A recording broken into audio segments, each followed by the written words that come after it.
CLOCKstep version 1.1.36 is out now with some significant new features, starting with the MIDI Cue Interval.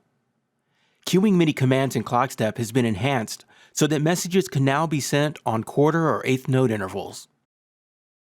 Here's a simple demonstration of a queued command that begins recording and playing in an HX Stomp looper. You can see how the blue user LED blinks rapidly as it waits for the start of the next bar to execute. Here's that same thing, only this time set to a quarter note.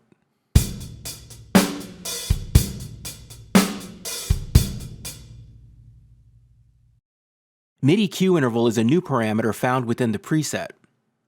For backward compatibility, the default value is 1 bar.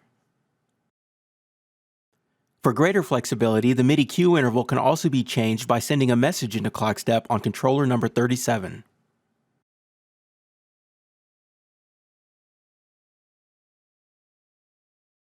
With this new version, you now have discrete external control to execute any one of the 8 user MIDI commands assigned to a preset. These commands will also queue when the transport's running.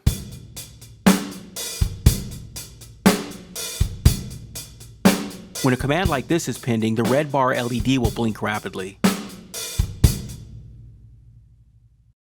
The way this works is sending a message on controller number 36 with the value of 1 through 8.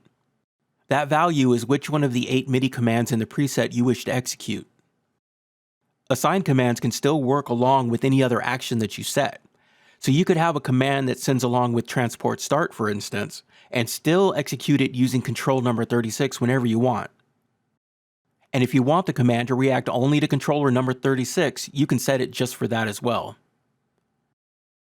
If you want multiple commands that each have their own MIDI cue interval, then you can send in a message to change the MIDI cue interval first.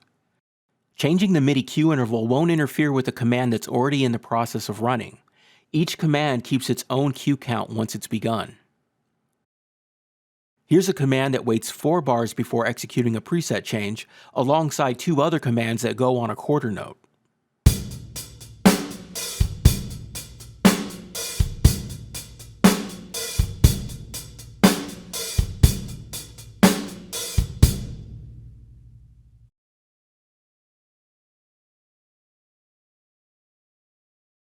With all this new control, 8 user MIDI assignments may not feel like enough to do everything you have in mind, but there's a solution for that as well. CLOCKstep can receive messages that will change the data for any of the 8 commands in real time. For instance, if you have a continuous controller assigned as one of the commands, you can change its control number and control value right before execution. Incoming control messages 41 through 48 change the first data value of each MIDI assignment respectively. Control messages 51 through 58 change the second data value. Here's a switch implemented as a toggle command, but beneath the surface, it's also executing the same MIDI assignment in CLOCKstep each time it gets pressed. It's just changing the values first.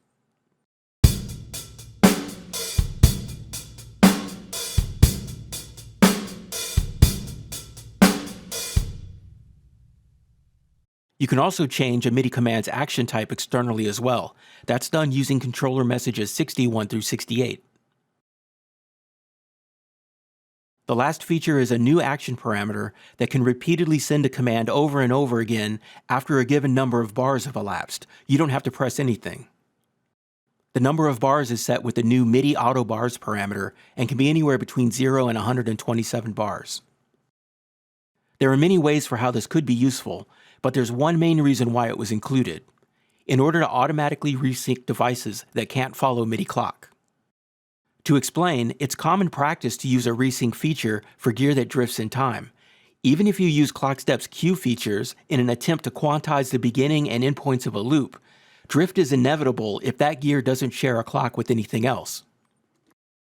I'll attempt to record a loop in the HX Stomp without using any cue commands from CLOCKstep.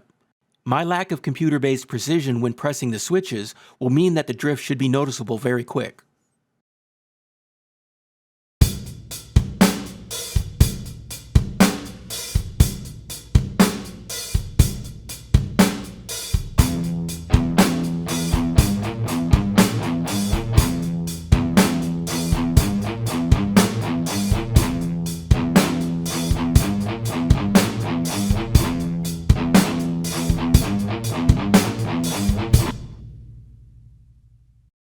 Now I'll set the MIDI auto bars value to the same number of bars as the loop I just recorded.